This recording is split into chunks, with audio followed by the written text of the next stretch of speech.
First up, we've got Toad the Wet Sprocket. No, it's not some weird amphibian fetish. The name actually comes from a Monty Python sketch called Rock Notes. Eric Idle was apparently trying to come up with the most ridiculous name possible, and boy did he deliver.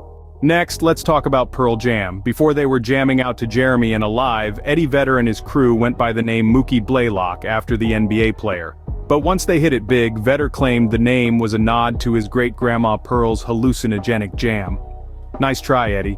We all know it's really just a combo of the name Pearl and the epic jams they witnessed at a Neil Young show.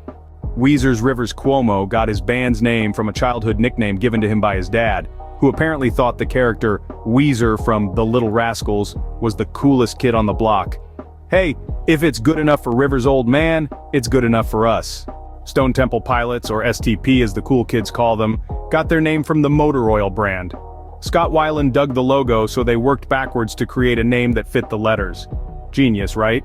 Radiohead kept it simple by taking their name from the Talking Heads song Radiohead.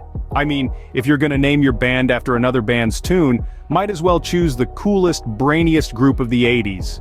Kurt Cobain and Nirvana went through a bunch of grungy names before landing on the peaceful Buddhist state of being.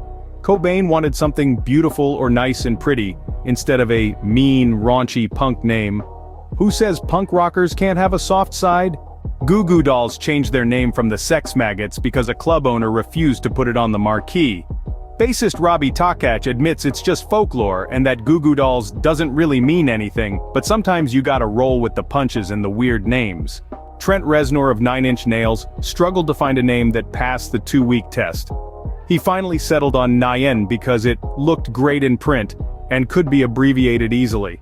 Plus, it sounded kinda scary, which totally fits their industrial vibe.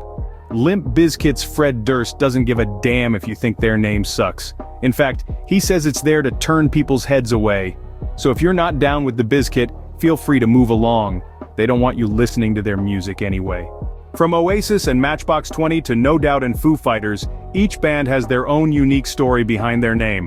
Whether it's inside jokes, local pride, UFO obsessions, or tragic losses, these names have become synonymous with the unforgettable music that defined a generation. So, there you have it. A deep dive into the origins of some of the most iconic 90s band names. Now if you'll excuse me, I'm gonna go crank up some Bush on my Discman and reminisce about the glory days of flannel and Doc Martens. Until next time, keep on rockin'.